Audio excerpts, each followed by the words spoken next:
Hello students, good morning to all. तो हमारे YouTube channel में आपका फिर से स्वागत है।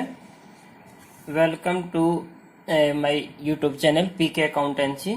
तो आज फिर से हम कुछ नई चीज़ें आपके सामने सीखने के लिए तैयार हैं, क्योंकि बेटा 11वीं क्लास है। आपके लिए हमेशा जो भी चैप्टर आप पढ़ोगे उस चैप्टर में हर जो चीज़ आप पढ़ोगे वो हर चीज़ आपके लिए क्या होगी, नई होगी, और नई नई चीज़ें आप सीखते जाओगे।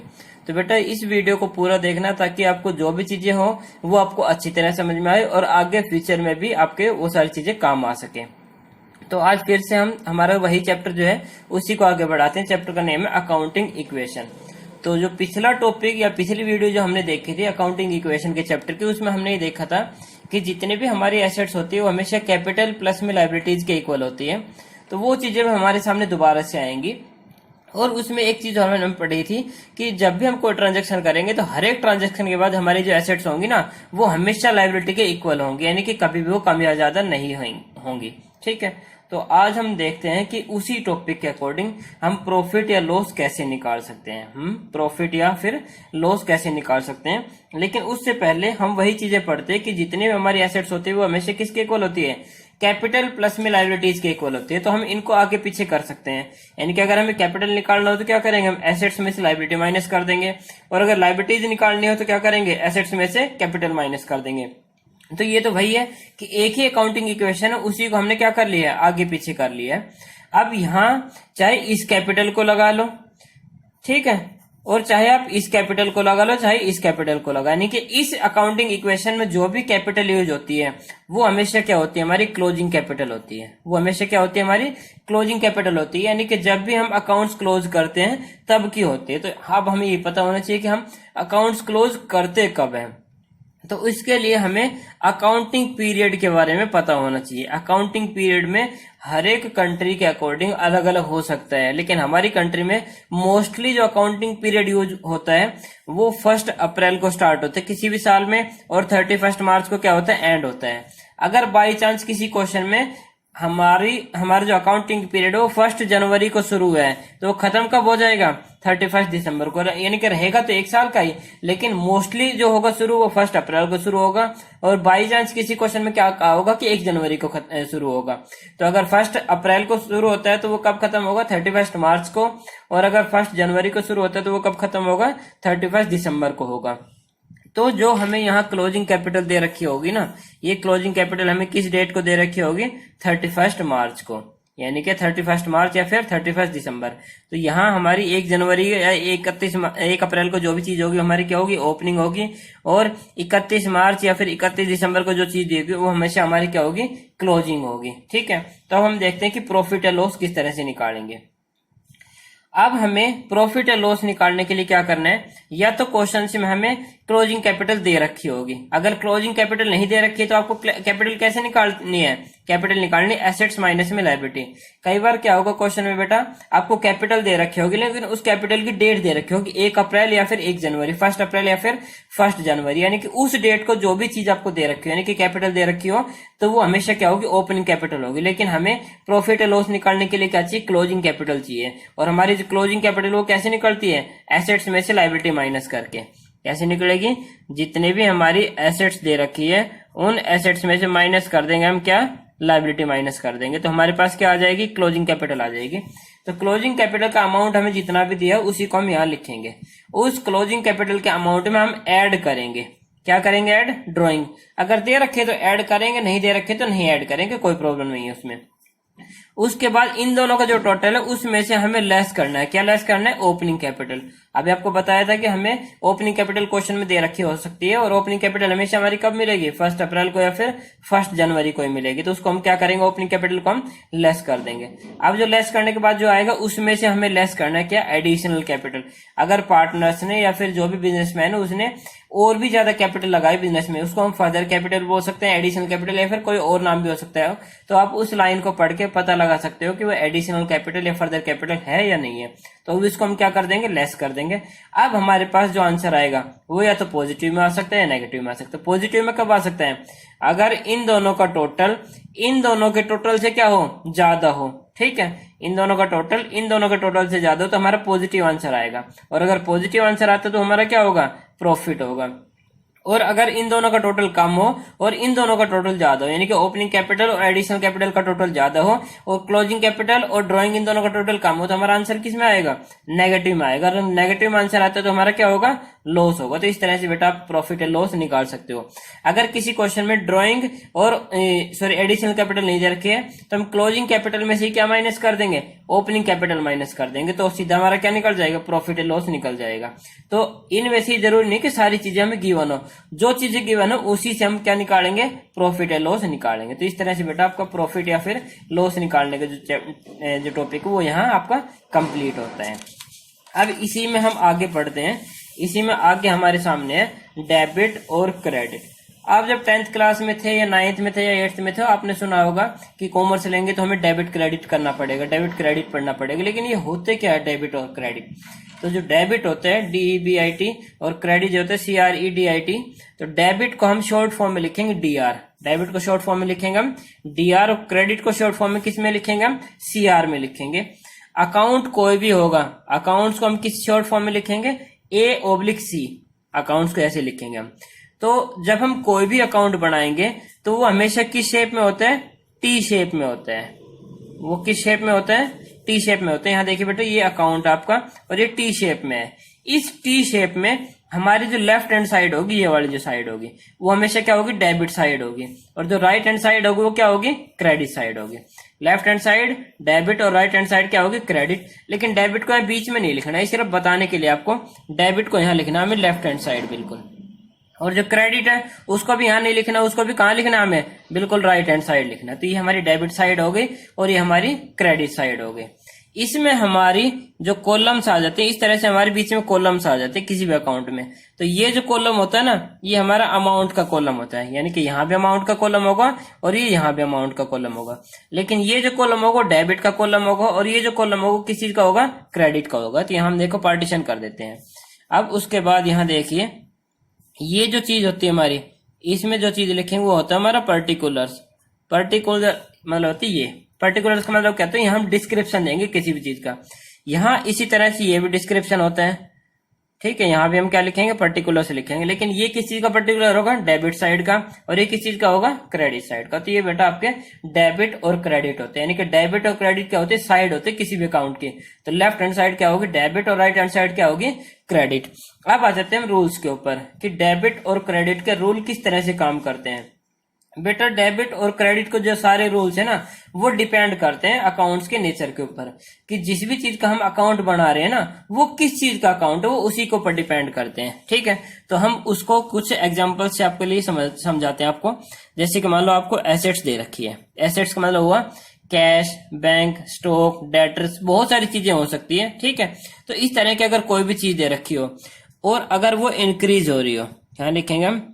Increase in assets. अगर एसेट्स की वैल्यू इंक्रीज होती है तो वो एसेट्स के अकाउंट में किस साइड लिखी जाएगी? Debit side. यहाँ हम अमाउंट लिख देंगे। अगर एसेट्स की वैल्यू डिक्रीज हो रही तो वो हम किसी भी अकाउंट में, एसेट्स के अकाउंट में कहाँ लिखेंगे? हम लेफ्ट हैंड साइड लिखेंगे, यानी कि किस साइड? Debit side. और अगर वैल्यू वो डिक्रीज हो रही हो तो हम यहाँ लिखेंगे डिक्रीज इन एसेट्स, ठीक है।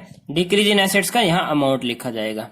तो अगर एसेट्स की वैल्यू इंक्रीज हो रही है तो कहाँ लिखेंगे? Debit side. और डिक्रीज हो रही है तो कहाँ लिखेंगे? हम क्रेडिट साइड लिखेंगे। उसके बाद आ जाते हैं लायबिलिटीज के ऊपर। लायबिलिटी एसेट से अपोजिट काम करती है, ये तो सबको ही पता है। तो यहां लिखेंगे डिक्रीज इन लायबिलिटी। अगर लायबिलिटी की वैल्यू क्या हो रही है? डिक्रीज हो रही, तो हम उसको कहाँ लिखेंगे? डेबिट साइड लिखेंगे। और अगर इंक्रीज होगी तो कहाँ लिखेंगे? हम credit side. Increase in liability, यहां हम अमाउंट लिख देंगे। तो एसेट्स का क्या लिखेंगे? Increase in assets debit side, decrease in assets credit side. और लायबिलिटी जो होंगे वो decrease in liability debit side और इंक्रीज इन लायबिलिटी कहाँ लिखेंगे? क्रेडिट साइड लिखेंगे। तो बेटा आ गया आपको समझ में? मेरे हिसाब से बहुत ज्यादा आसान है एसेट्स और लायबिलिटी का। तो अब इसमें तीन चीजें और आ जाती है हमारे सामने, वो देखिए क्या क्या होती है, ठीक है।